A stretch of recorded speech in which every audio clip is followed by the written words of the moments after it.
छत्तीसगढ़ की सियासी गलियारों में चर्चा जोरों पर है और ये पूछा जा रहा है कि आखिरकार ये क्या है। नमस्कार, मैं हूं सौरभ त्रिपाठी। छत्तीसगढ़ की बड़ी बहस में आप सभी का स्वागत है। बड़ी बहस की अहम खबर सबसे पहले आपको बता देते हैं। दरअसल छत्तीसगढ़ में उप मुख्यमंत्री पद को लेकर सियासी घमासान जारी है। छत्तीसगढ़ में 13 दिसंबर को मुख्यमंत्री और 2 उप मुख्यमंत्री ने शपथ ली थी। विपक्ष ने इस उप मुख्यमंत्री के पद को असंवैधानिक बताया है और जिसके बाद से ही प्रदेश में सियासत शुरू हो गई है। इस बार आपको बता दें कि छत्तीसगढ़ में कितने डिप्टी सीएम हुए हैं। भूपेश सरकार में टीएस सिंहदेव बने पहले छत्तीसगढ़ के डिप्टी सीएम। 28 जून 2023 को एआईसीसी ने नोटिफिकेशन जारी कर दी थी जानकारी। 13 दिसंबर को साई कैबिनेट में अरुण साव ने डिप्टी सीएम के पद की शपथ ली। 13 दिसंबर को ही साई कैबिनेट में विजय शर्मा ने भी डिप्टी पद के तौर पर शपथ ली है। उधर पूर्व मंत्री मोहम्मद अकबर ने कहा कि हमने टीएस सिंहदेव को मंत्री पद की शपथ दिलाई थी, डिप्टी सीएम पद की शपथ नहीं थी। कांग्रेस के वरिष्ठ नेता मोहम्मद अकबर ने संविधान का हवाला देते हुए कहा कि संवैधानिक प्रावधान में उप मुख्यमंत्री पद है ही नहीं। प्रावधान में मुख्यमंत्री की नियुक्ति राज्यपाल करेंगे, अन्य मंत्रियों की नियुक्ति मुख्यमंत्री की सलाह पर राज्यपाल करेंगे। उप मुख्यमंत्री के पद और गोपनीयता की शपथ का कोई औचित्य नहीं है। ऐसी शपथ विधि की दृष्टि में शून्य है। इधर इसी मुद्दे पर बीजेपी प्रदेश सह प्रभारी नितिन नवीन ने पलटवार करते हुए कहा कि संविधान ने उनके साथ जो हिसाब किताब किया है उसका ध्यान रखें। जनता ही संविधान बनाती है। आज इसी मुद्दे पर चर्चा करेंगे। उससे पहले इसी मुद्दे पर कांग्रेस सरकार के पूर्व मंत्री मोहम्मद अकबर और नितिन नवीन का अनकट बयान सुनवाते हैं। देखिए, छत्तीसगढ़ में मेरी जानकारी के हिसाब से जो डिप्टी सीएम के 2 लोगों ने डिप्टी सीएम के रूप में पद एवं गोपनीयता की शपथ ली है। उप मुख्यमंत्री के रूप में उन्होंने शपथ ली है, जबकि संविधान में इस प्रकार का कोई प्रावधान नहीं है। आप यदि संविधान की किताबों में शपथ का प्रारूप देखेंगे, उसमें भी मिनिस्टर फॉर स्टेट यानी मंत्री शब्द का उपयोग किया गया है। टीएस सिंहदेव साहब को जब उप मुख्यमंत्री बनाया गया था तो उन्होंने उप मुख्यमंत्री या डिप्टी सीएम पद का उन्होंने शपथ नहीं लिया, वो मंत्री के रूप में शपथ लिए थे। और जब तक मंत्री के रूप में शपथ नहीं होगा, इन दोनों के जो डिप्टी सीएम हैं इनके द्वारा किया गया हर कार्य औचित्यहीन कहलाएगा। पूर्व मुख्यमंत्री मंत्री मोहम्मद अकबर है, उनका ये बयान संविधान में डिप्टी सीएम का शपथ का जिक्र ही नहीं है। कैसे कह रहे हैं कि विधि? अरे पहले तो संविधान ने जो उनको हिसाब किताब किया, पहले उसका ध्यान रखिए। जनता ही संविधान बनाती है। जिस प्रकार से पूरा अतताई मचाए हुए थे कवर्धा से लेकर रायपुर तक, अब सबकी जांच होगी। अब उसकी चिंता करें कि संविधान में जो सीबीआई को आने नहीं देते थे, अब सीबीआई भी आएगी और जांच भी होगी। बने टीएस सिंहदेव 28 जून 2023 को पहले डिप्टी सीएम बने टीएस सिंहदेव और एआईसीसी ने नोटिफिकेशन जारी करके दी थी जानकारी। अब कांग्रेस के मोहम्मद अकबर सवाल उठा रहे हैं। 13 दिसंबर को डिप्टी सीएम के पद की शपथ ली अरुण साव ने और इसके अलावा मध्य प्रदेश में 2 डिप्टी सीएम हैं। सीएम साय समेत 2 डिप्टी सीएम ने शपथ ली थी। अब 2 डिप्टी सीएम विजय शर्मा 13 दिसंबर को डिप्टी सीएम के पद की शपथ ली है और सीएम साय समेत 2 डिप्टी सीएम ने शपथ ली है। अब ऐसे में ये सवाल उठता है कि क्या वास्तव में इस तरीके की जो बातें निकल कर सामने आ रही है, हमारे संविधान में क्या कुछ प्रावधान है? टीएस सिंहदेव पहले छत्तीसगढ़ के डिप्टी सीएम बने।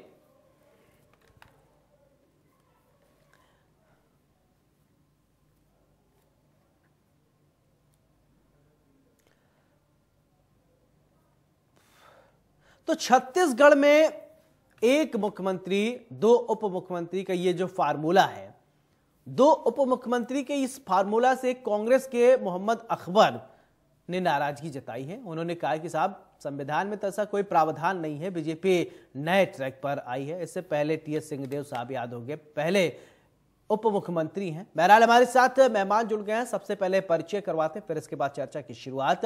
पिंकी शिवराज शाह, पूर्व विधायक बीजेपी से आप हैं, बहुत बहुत स्वागत है। शिल्पा दिवांगन, प्रवक्ता कांग्रेस, बहुत बहुत स्वागत है शिल्पा जी आपका। पिंकी जी, चर्चा की शुरुआत मैं आपसे करना चाहता हूं।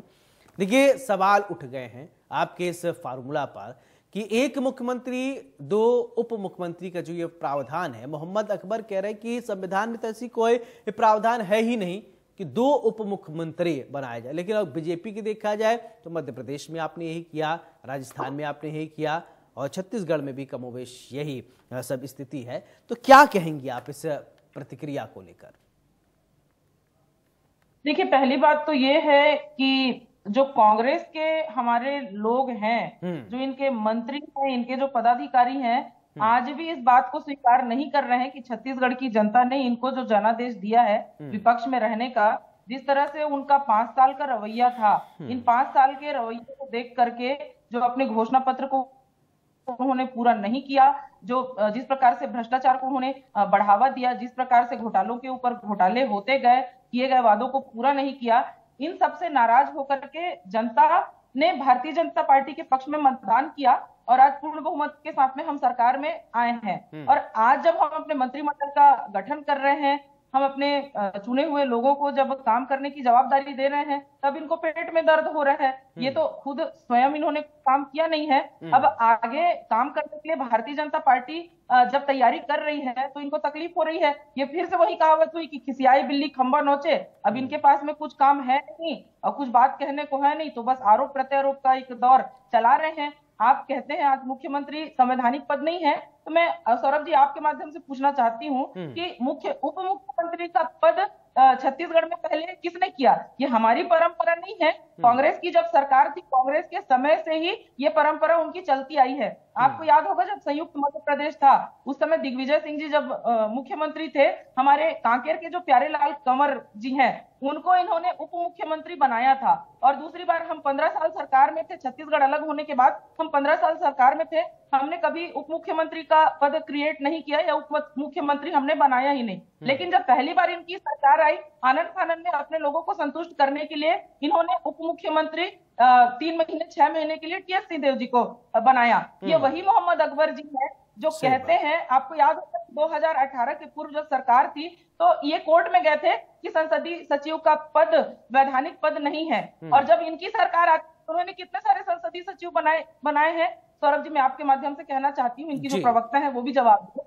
इन्होंने जो बातें कही, इन्होंने एक और भी बड़ी बात कही थी गजराज परियोजना बनाने की बात। जब महेश गागड़ा जी ने कहा कि गजराज परियोजना की शुरुआत आपने कहाँ की, क्या किया है, कितनी सफलता मिली है, तो उन्होंने सदन में इसका जवाब दिया कि हमको कोई भी इस प्रकार की योजना परियोजना पे हम काम नहीं कर रहे हैं। मतलब इनकी कथनी और करनी में किस प्रकार से भिन्नता है और ये लाभ लेने के लिए किस स्तर तक का जा सकते हैं, ये साफ जाहिर है। और इनका कहीं कोई छत्तीसगढ़ के जनता के प्रति इनकी कोई भी जवाबदेही नहीं है। जिस प्रकार से आतंक का माहौल इन्होंने छत्तीसगढ़ में बनाया, अच्छी बात है जनता पार्टी। ठीक है शिल्पा जी, देखिए पिंकी जी ने साफ कह दिया कि देखिए आप फॉर्मूला लेकर आए, आप अपना फॉर्मूला इंप्लीमेंट कर रहे हैं तो आपको दिक्कत नहीं। वही फॉर्मूला अगर बीजेपी अपना लेती है तो आपको दिक्कत हो जा रही। पहले मुख्यमंत्री आप लेकर आए, अब बीजेपी ने उप मुख्यमंत्री का ये जो कल्चर आपका बनाया हुआ लेकर चल रही, तो आपको दिक्कत क्यों हो रही? शिल्पा जी इसका जवाब देंगी क्या?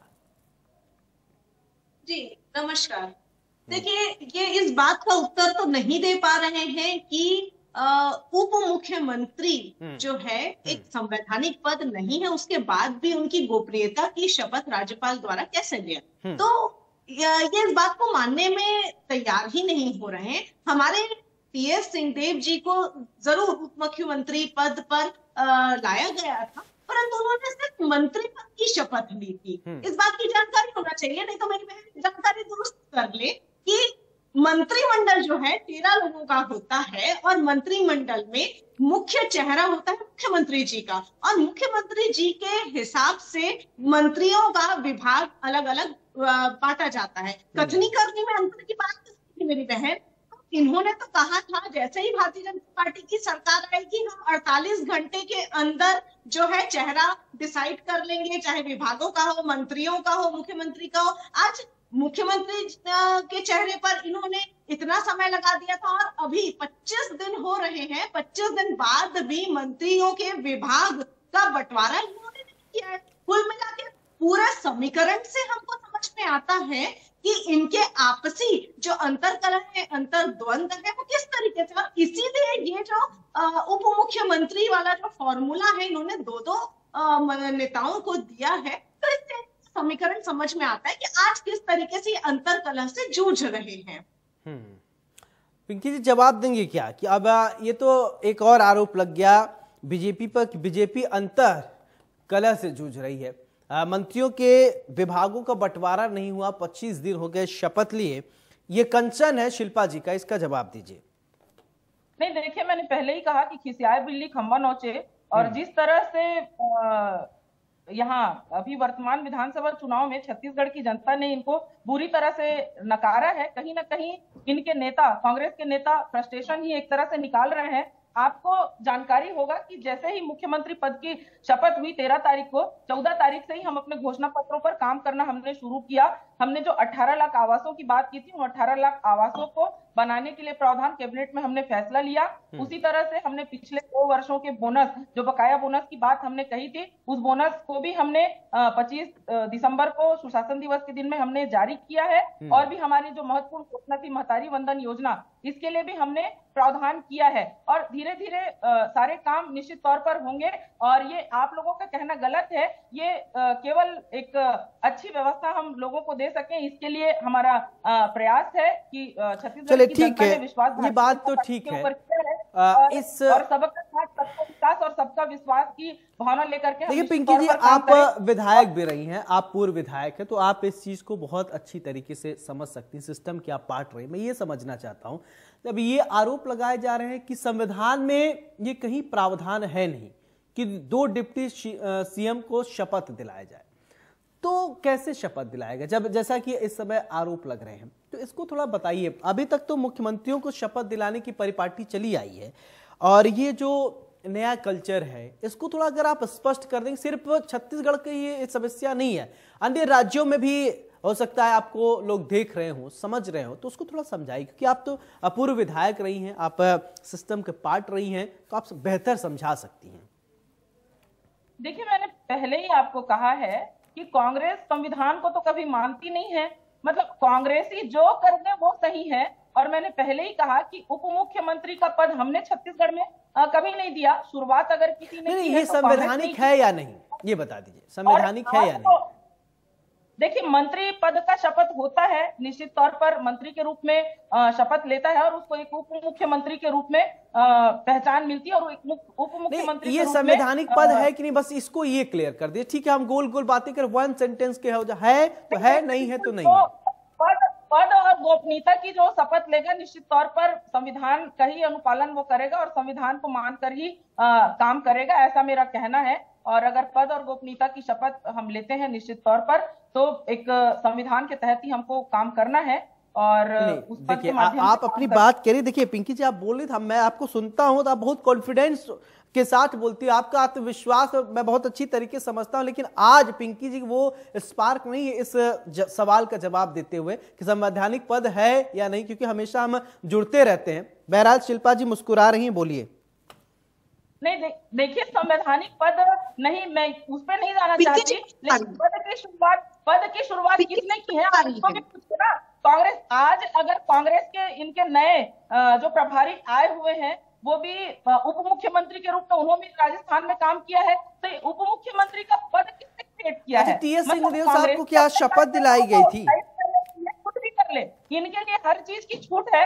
संविधान, मैं आदरणीय दीदी से जो बोलना चाहती कि मंत्री मंत्रिमंडल की शपथ दिलाई होना चाहिए, और अगर होती है संविधान। नहीं पिंकी जी, देखिए एक एक करके बोले। 1 मिनट शिल्पा जी सुनिए।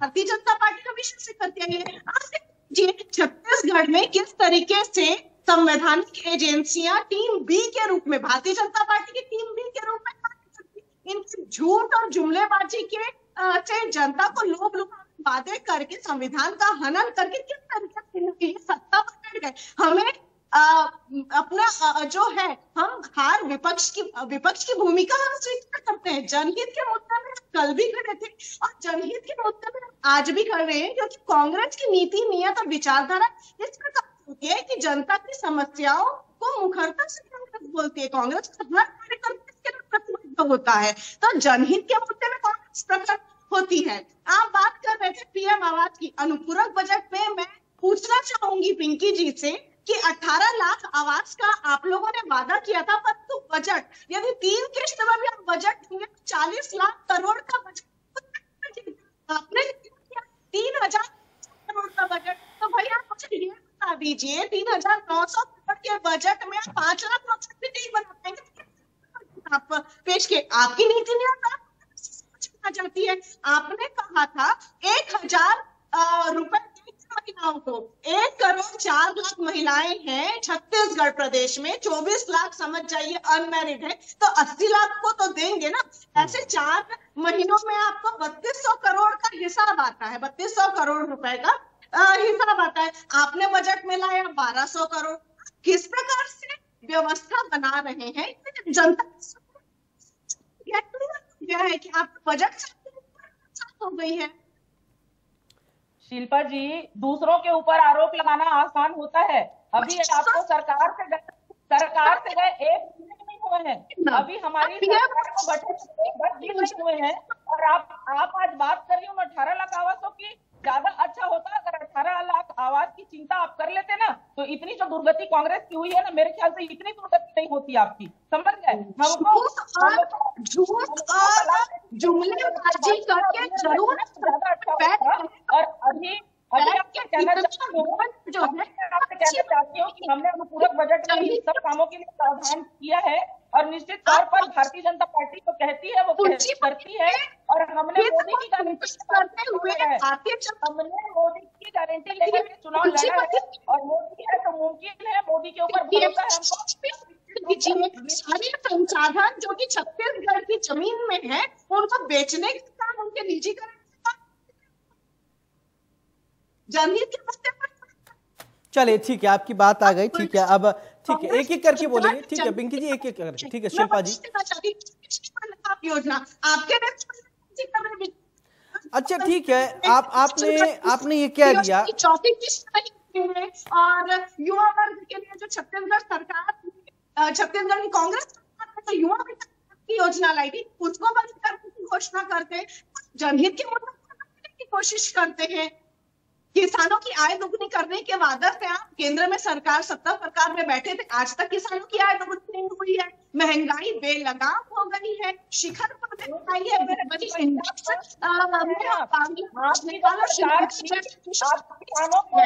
देश और खरीदी करते हैं। आज बात करती है कि किस तरीके से आज हम भारतीय जनता पार्टी की सरकार, हम छत्तीसगढ़ में 3100 रुपए में हम धान की कीमत दे रहे हैं अपने किसानों को। मोदी जी ने उसको बढ़ा करके लगभग 2200-2300 रुपए किया है, तो बढ़ोतरी कहाँ हुई है किसानों की? पहले आप अपने कार्यकाल की स्थिति और अब देंगे 31 रुपए।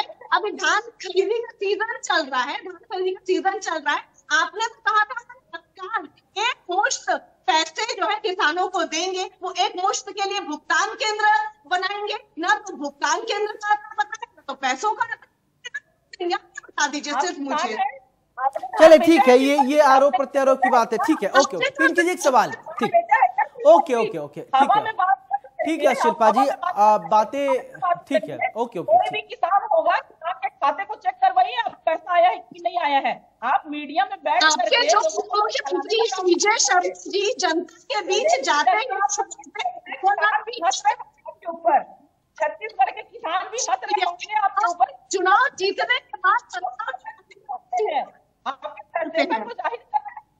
चले एक एक करके प्लीज बोलिए। देखिए आवाज जो है एक एक करके बोलेंगे तभी साफ आ पाएगी, ठीक है। पिंकी जी, एक मेरा सवाल, ठीक है, इनके जो विधायक है विजय शर्मा जी 2 लाख कर्ज माफी की बात करते हैं जनता के बीच में जाकर, और जैसे ही सरकार में बैठते हैं वो 2 लाख कर्ज माफी की घोषणा जाते हैं, उसको झूठ बता देते हैं। वो ऐसे ही इस प्रकार की नहीं है, तो सोशल मीडिया में चाहते हैं। ओके ठीक है पिंकी जी, सवाल ठीक है, ओके ठीक है, अभी हो गया, आगे की रणनीतियों पे बात कर ले, ठीक है, ओके ठीक है, ठीक है। किया जा सकता है शिल्पा जी, बहुत चिंता कर रही हैं आप, कर्जा माफी की बात कर रही हैं यहाँ पर। आपने कितने किसानों का कर्जा माफ किया था कांग्रेस के कार्यकाल में? आपकी घोषणा पत्र में था। आपने महिला स्व सहायता समूह के कर्जे माफ की बात की थी, आपने उल्टा काम छीनने का काम किया है। आपने बहुत सारी ऐसी ओके ठीक है, आप लोग बात आ गई, ठीक है, ओके अभी ठीक है पिंकी जी, शिल्पा जी प्लीज, ठीक है, ओके ठीक है, अब मेरी बात सुनिए पिंकी जी, सुनिए, ठीक है, कांग्रेस की हार हुई है। ओके सुनिए, अब ठीक है, आप लोगों की बात, ठीक है, आपकी बात आ गई। पिंकी जी सुनिए, अब फाइनल कमेंट का ये वक्त हो गया है, अब मैं आप दोनों को फाइनल कमेंट का वक्त दूंगा, एक एक करके आप बोलिएगा प्लीज, एक दूसरे के टाइम पर आप बोल के समय किसी के बर्बाद मत कीजिएगा। शिल्पा जी पहले मैं आपको फाइनल कमेंट करने का ये मौका देता हूं कि ये जो 2 डिप्टी सीएम के फार्मूला को लेकर आज हम चर्चा कर रहे थे, लेकर तो आप लोग ही आए थे और आप अब सवाल उठा रहे कि ये संवैधानिक है या नहीं। अगर संवैधानिक नहीं था तो आप क्यों लेकर आए थे? देखिए, गोपनीयता की शपथ हमने नहीं दी थी और संविधान का हनन करने, लोकतंत्र की हत्या करने का जो नीति और नियत रहा है वो भारतीय जनता पार्टी कर रहा है। और आज के दिनांक में भी रिमोट से चलने वाली सरकार है। बार बार जो विशेषाधिकार मुख्यमंत्री को होता है वो अपना विशेषाधिकार छोड़ करके, उसका भी हनन करके, ये दिल्ली से बार बार जाकर पूछते हैं जबकि उनका विशेषाधिकार। चले ठीक है, आपकी बात आ गई पिंकी जी, फाइनल कमेंट, ठीक है मैडम, आपकी बात आ गई पिंकी जी, फाइनल कमेंट प्लीज, ठीक है। ये इनको बहुत चिंता है हमारे पार्टी के नेता कहाँ जा रहे हैं। इनके कांग्रेस पार्टी के कार्यकर्ता जब गांधी परिवार के पैर में जाकर के गिड़गिड़ाते हैं उस समय इनके मुंह से चू भी नहीं निकलती है, लेकिन विपक्ष अगर कुछ भी करे तो ये तिल का ताड़ बनाने पे उजागर होते हैं। निश्चित तौर पर मैं आपसे कहना चाहूंगी, आज जो ये जो आप बात कर रहे हैं कहीं ना कहीं कांग्रेस के फ्रस्ट्रेशन को ही जाहिर करता है, जो बुरी गति से इनकी हार हुई है। ये नहीं चाहते हैं छत्तीसगढ़ का विकास हो। आज अगर हमारे लोग जागरूक होकर के और उत्साह के साथ में, चले ठीक है, आज पिंकी जी हमारा विषय था कि संवैधानिक पद है या नहीं 2 डिप्टी सीएम। आप भी चिंतन मंथन कीजिएगा, हम भी करेंगे और जनता भी समझती है हमारे संविधान में है या नहीं। पिंकी जी बहुत बहुत शुक्रिया आपका, शिल्पा जी आपका भी बहुत बहुत शुक्रिया। तो बड़ी बहस में आज हमने जाना और समझा कि क्या वास्तव में हमारे संविधान में किसी भी प्रदेश में एक साथ शपथ दिलाने की, गोपनीयता की शपथ दिलाने की मुख्यमंत्री और 2 उप मुख्यमंत्री को भारतीय संविधान इजाजत देता है या नहीं। अभी तक तो मुख्यमंत्री शपथ लेते आए हैं। अब विपक्ष छत्तीसगढ़ में सवाल उठा रहा है। विपक्ष का कहना है कि कोई संवैधानिक पद है ही नहीं। मोहम्मद अकबर सवाल उठा रहे हैं। बहरहाल अब